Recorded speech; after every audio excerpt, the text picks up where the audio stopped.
Welcome to today's math video. If you will make your way to Schoology to your math course and go to the September 28th through October 1st folder, that's for this week. Let me go back to show you guys something really quickly. If on Monday of this week, which would have been September 27th, you did not take the Unit 1 assessment, if you will do that first, and if you're not comfortable taking it online, you can always wait and take the paper copy when you return to school.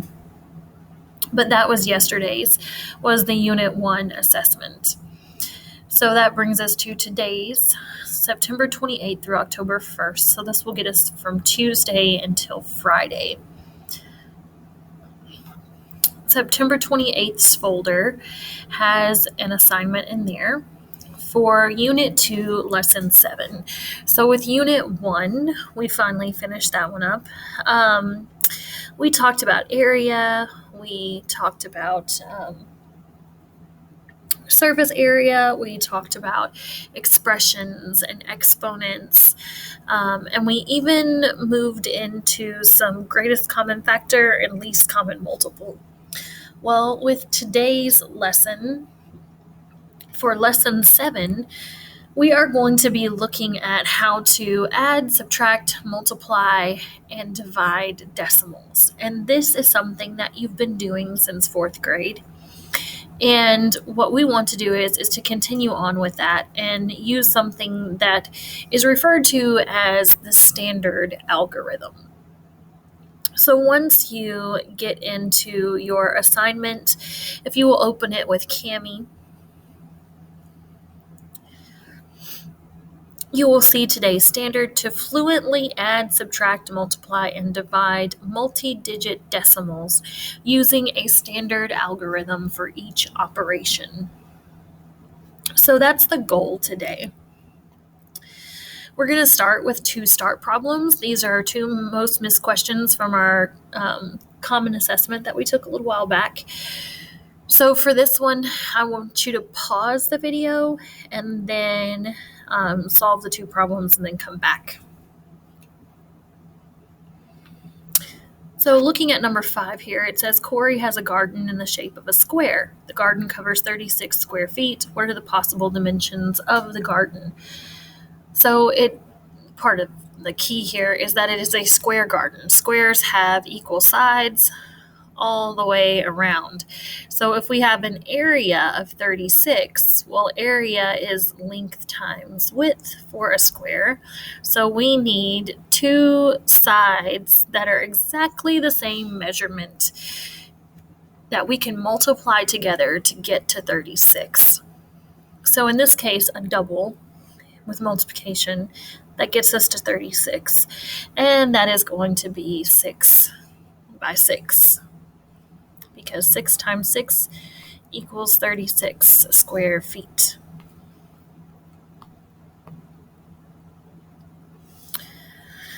Number 6, Nyla is making a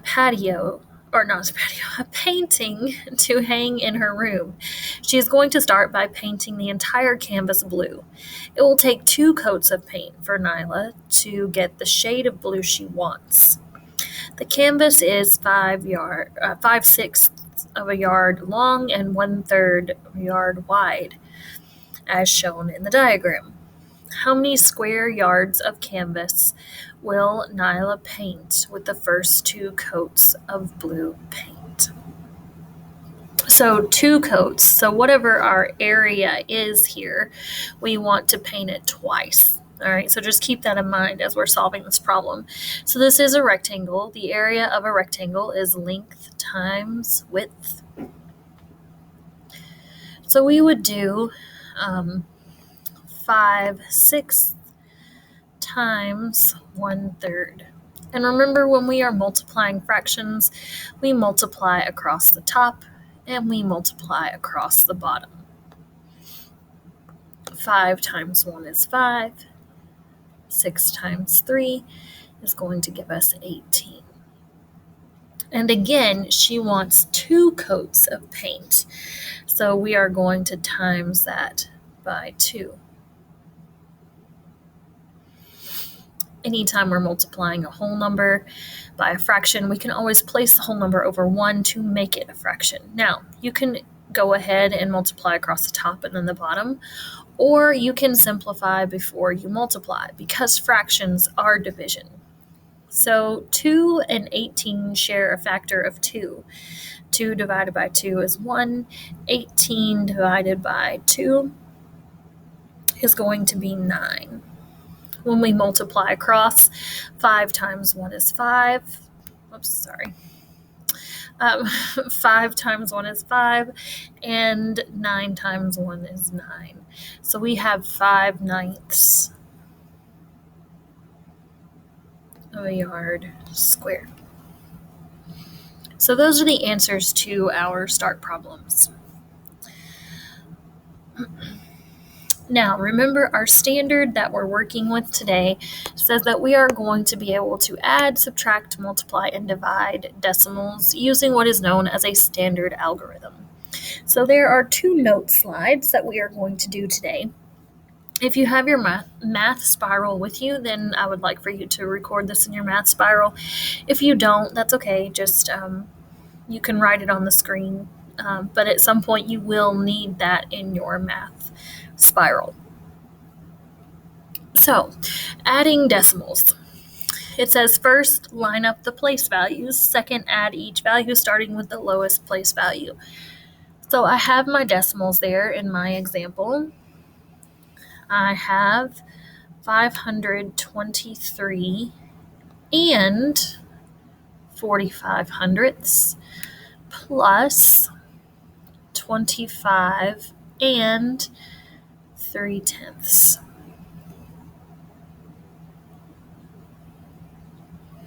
My place values are lined up. You will notice I put a 0 here in my ones place.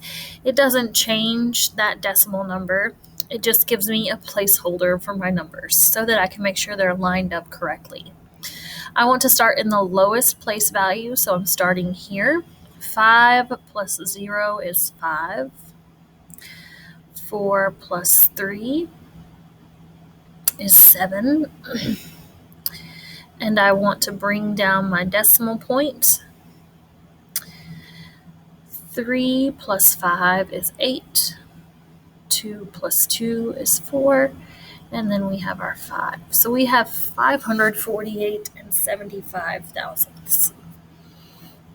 So that is how we want to add decimal numbers. We just carry the decimal point down to keep it in line with our place values. With subtracting, it's going to be very similar. We have our example problem here. And we have 605 and 2/10. And we are subtracting, you could say 0 and if you want to, but we are subtracting 25 hundredths.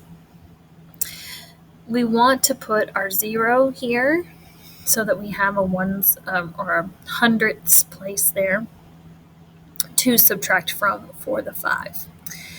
So now that my place values are lined up, we start in the lowest place value and begin to subtract. I have a 0. I cannot do 0 minus 5, so I go next door and borrow 10 more. 0 plus 10 is 10. So now I have 10 minus 5, that would be 5. I have 1 because I had to borrow earlier, minus 2. Well, I can't do that, so I go next door and borrow 10 more. 1 plus 10 is 11. 11 minus 2 is going to be 9. I bring that decimal down to keep it lined up with my place values. 4 minus 0 is 4. And then if I wanted to put all of my zeros there, I could, or I could just know that that transfers down as well. 604 and 95 hundredths. So that is how we subtract decimals. And you will want to keep this close by so that you have it to refer back to as you're solving problems throughout the lesson. Next, we are multiplying and dividing decimals. So we have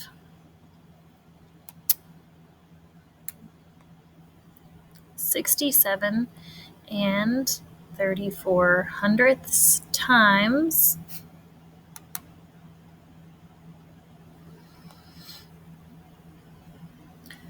4 hundredths.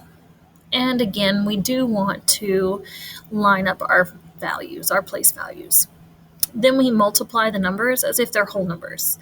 So we're going to ignore the decimal points for now. So I have 4 times 4, that would be 16. So I have 6. I bring my 1 over to my next place value. So I put a 1 in the tenths place. Now I have 3 times 4. 3 times 4 is 12. I have to add that 1 that I carried over. So I have 13. So I have 3 that I put here and carry that 1 over to my next place value.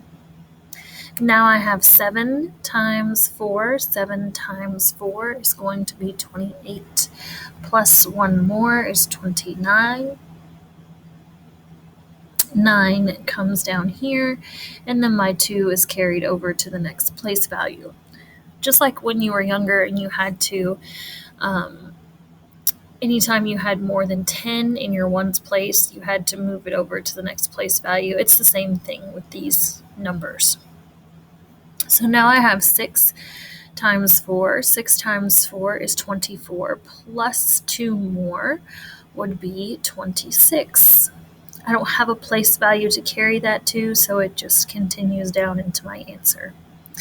My next step is to count up the number of decimal place values. So that's any place value after the decimal in any of our factors. We have 2 factors. This first factor has 1, 2 decimal place values, and the second factor has 1, 2 decimal place values, for a total of 4 decimal place values.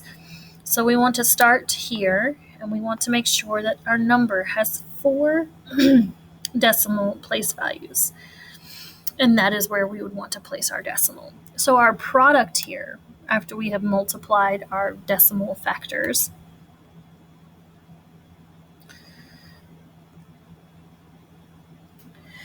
is going to be 2 and 6,936 10,000ths. Had to make sure I said that right myself. Next, we are going to talk about how to divide decimals. So I have my example problem there. So I have 6 and 85 hundredths divided by 5 tenths.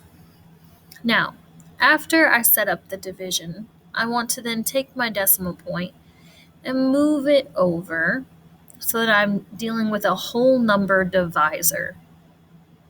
I want to do the same thing here in my dividend, and that is where my decimal would be placed.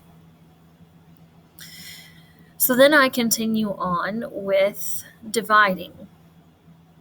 So I start in my largest place value when dividing. So I want to start with 6. 6 divided by 5 is 1. 1 times 5 is 5. I divide, I multiply, I subtract. 6 minus 5 is 1. Then I bring down. Now I have 18 divided by 5. 18 divided by 5 will be 3. 3 times 5 is 15. 18 minus 15 is 3. I bring down my 5, and now I have 35. 35 divided by 5 is going to be 7.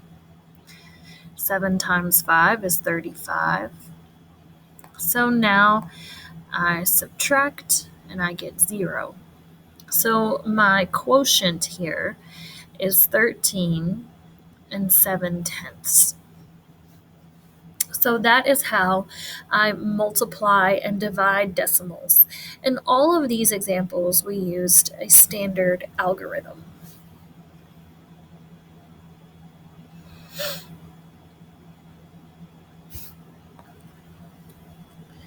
That brings us to our try it problem, which is a problem from your textbook. And if you have your math textbook and you would like to turn there, then you can find this problem on page 147. So page 147 contains this problem. So it says, Mateo is training to swim the 100-meter freestyle event in the Youth Olympic Games. During practice, he swims 2 laps. What is his total time for the 2 laps? So if we are finding our total, then we are adding. So they actually put his times over here on the stopwatch, if you were wondering where his times were. So we want to add those. So we have 24 and 138 thousandths seconds. And then we have 25 and 393 thousandths seconds.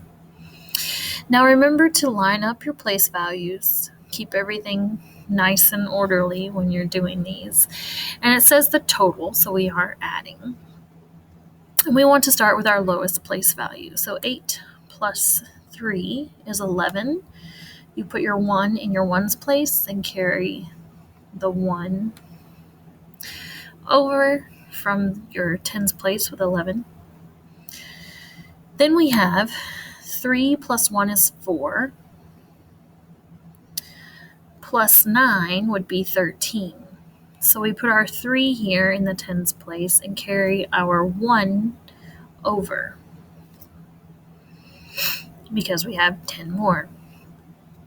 So now we have 1 plus 1 would be 2, plus 3 would be 5. 5 is a single digit number, so there's nothing to bring over. We drop that decimal down. Now we have 4 plus 5, which would be 9. Again, nothing to carry over to our next place value because we don't have 10 more of anything. Then we have 2 plus 2, which would be 4. So we have 49 and 531 thousandth seconds. If you tried that on your own, I hope that you were successful with it. So that is our try it problem. It is a real world problem. And we're going to move on now to some apply it. So again, you can continue on in your textbook if you would like to. So that was page 147. Now we will be taking a look at page 154. So page 154. Number 7 says, No makes a mistake when he finds 8 and 196 thousandths minus 2 and 4 tenths. Describe his mistake and show the correct subtraction. So here is No's work. If we were to subtract this, we would, he has his place values lined up. So we would start in the lowest, 6 minus 4, well, that is 2. 9 minus 0, that's 9. 1 minus 0 is 1. 8 minus 2 is 6. So I wonder where No made a mistake. Let's see if his numbers are correct. 8 and 196 thousandths. 2 and 4 tenths. Oh, I see now where No made the mistake.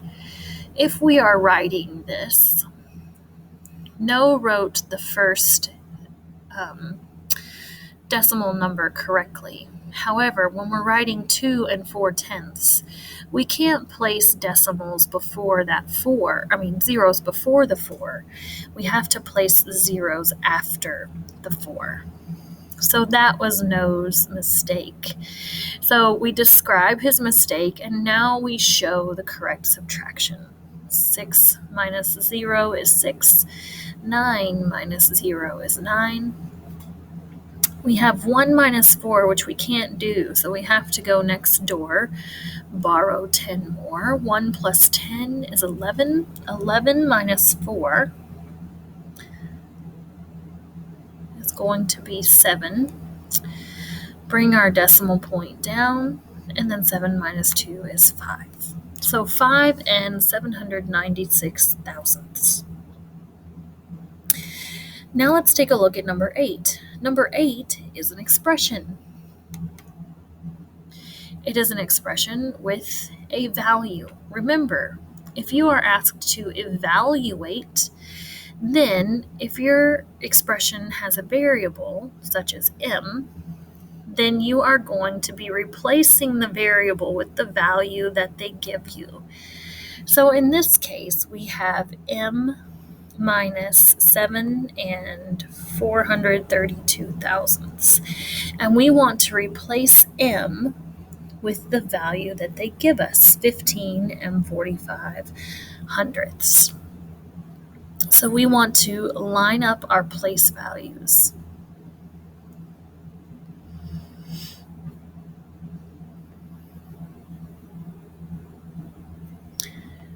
So this is what that would look like. And since we are subtracting, we do need to place a 0 here to give something to subtract from the 2. So we start in our lowest place value once we've lined them up. 0 minus 2 we can't do, so we go next door, borrow 10 more. 0 plus 10 is 10. 10 minus 2 is 8. 4 minus 3 is 1. 4 minus 4 is 0. Bring down my decimal point. Now, I could look at this as 5 minus 7 and then go next door and borrow 10 more. Or since I don't have anything in my tens place in my second number here, I could just go ahead and say 15 minus 7. Well, 15 minus 7 is going to be 8. So 8 and 18 thousandths. So those are our answers for those apply it problems. I want you to pause the video and try this one on your own and share how you solved it with someone at home. So do that and then come back and check out the answer. So for number 9, a city receives 63,000 meter of rain in April and 1,500 meters of rain in May. What is the total amount of rain the city receives for both months? Show your work. So total amount for both means we're going to be adding here. So we have 63 thousandths and we are adding 15 hundredths. And again, we place our 0 there to keep our values aligned with one another. 3 plus 0 is 3. 6 plus 5 is 11, so 1. The 1 in the tens place for 11, that's 10 more and gets carried to the next place value. So 1 plus 0 is 1, plus 1 more is 2. we drop our decimal place value, and then 0 plus 0 is 0. So 2 13 meters of rain for the months of April and May.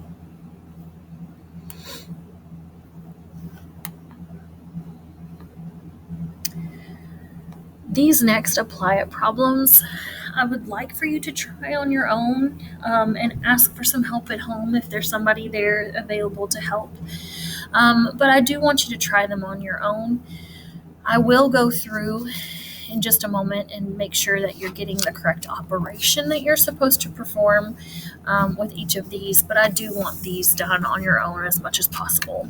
So number 7 here says Fiona earns $7.25 for each hour that she walks her neighbor's dog. This month, she walks the dog for a total of 4 5/10 hours. How much does Fiona earn this month? Show your work. So for this particular problem, we have $7.25 per hour. But she walks the dog 4 5/10 this month. So $7.25 for each hour.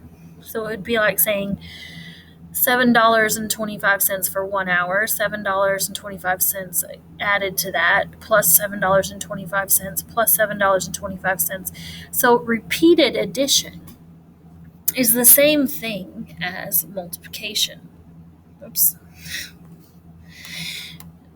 So we have $7.25 being multiplied times 4 1/2 or 4 5/10 hours. So we will multiply here. We will do 5 times 5. That would be 25. So we put our 5 here for 5 times 5. We bring our 2 here. Now we do 2 times 5, which is 10, plus 2 more is 12. So we put our 2 here in this place value. Bring our 1 for 10 more over to here. And now we have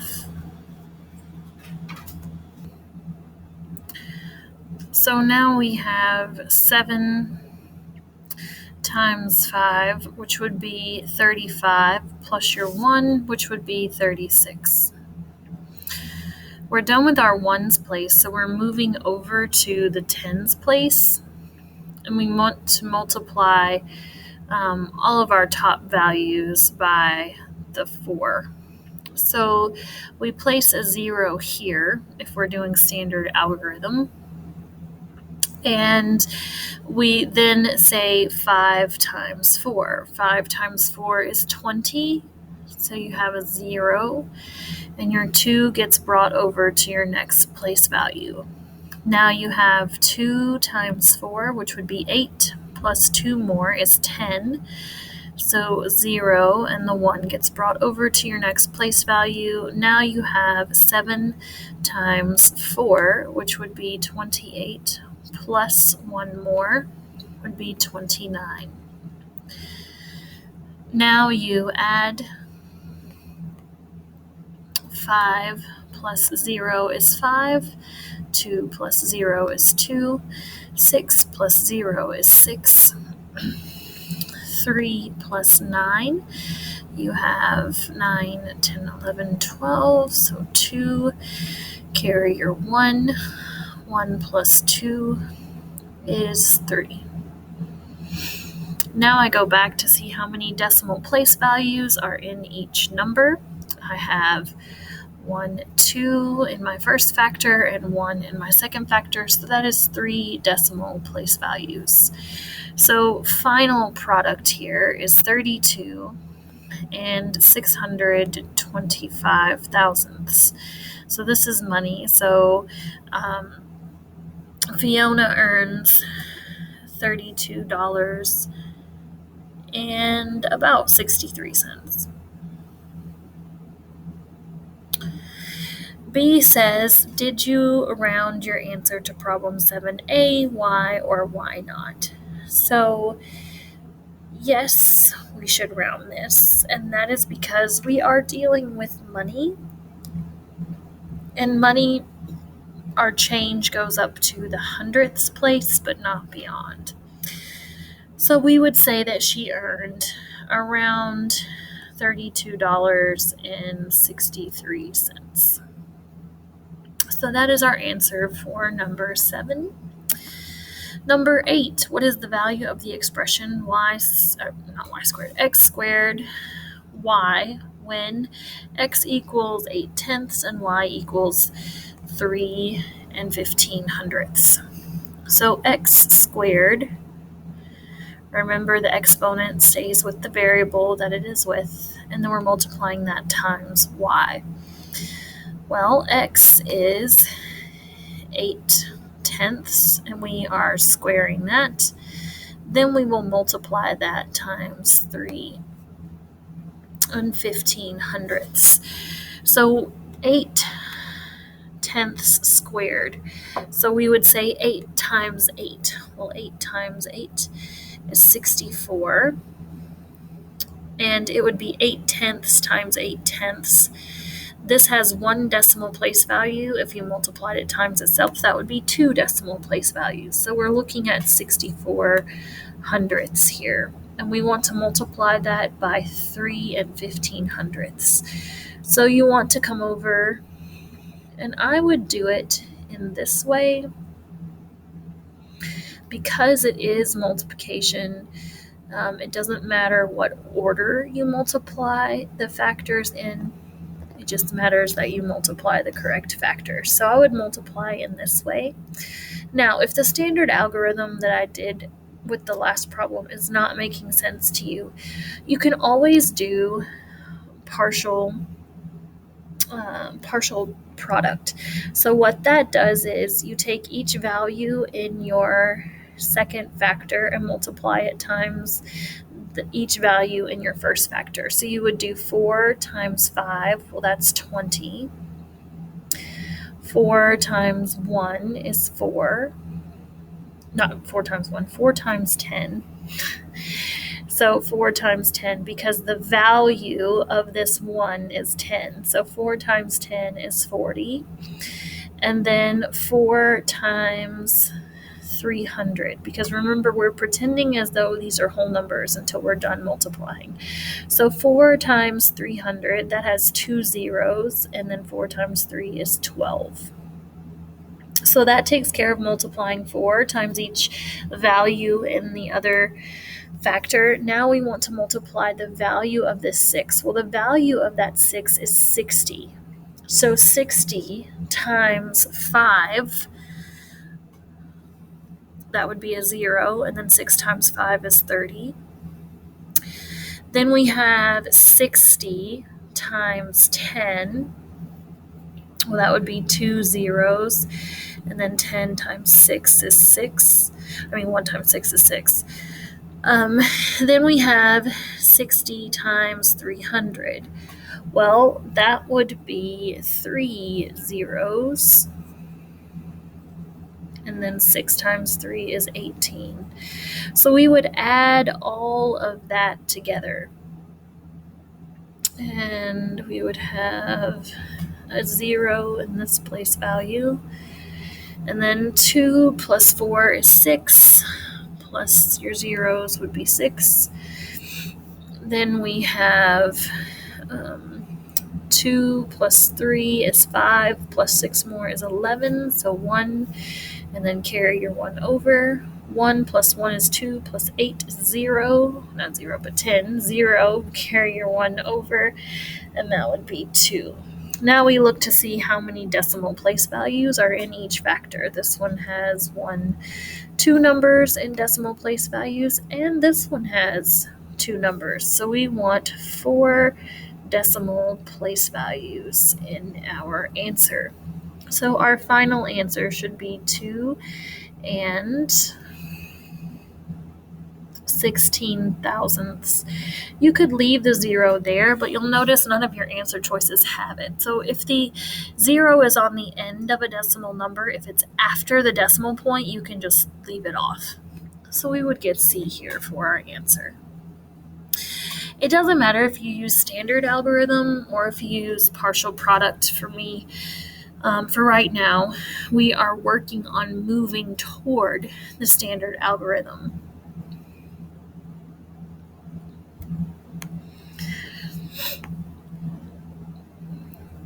That brings us to number 9, and it is being used as an exit ticket. So I do want you to multiply here on your own. So we just did 2 examples, and you are going to do this one on your own. And then if you have time, there are 2 more try it problems that you can try out on the slides here. Like I said, if you have time. Also remember your ALEKS topics for the week. Some of you have 5, some of you have 10 to do, so don't forget to do your ALEKS topics. When you're finished with this particular assignment, if you will please remember to click the turn in button, I would appreciate it. Some of us are doing the work, but then we don't remember to click that turn in button, so don't forget to turn it in. And I will see you guys next time.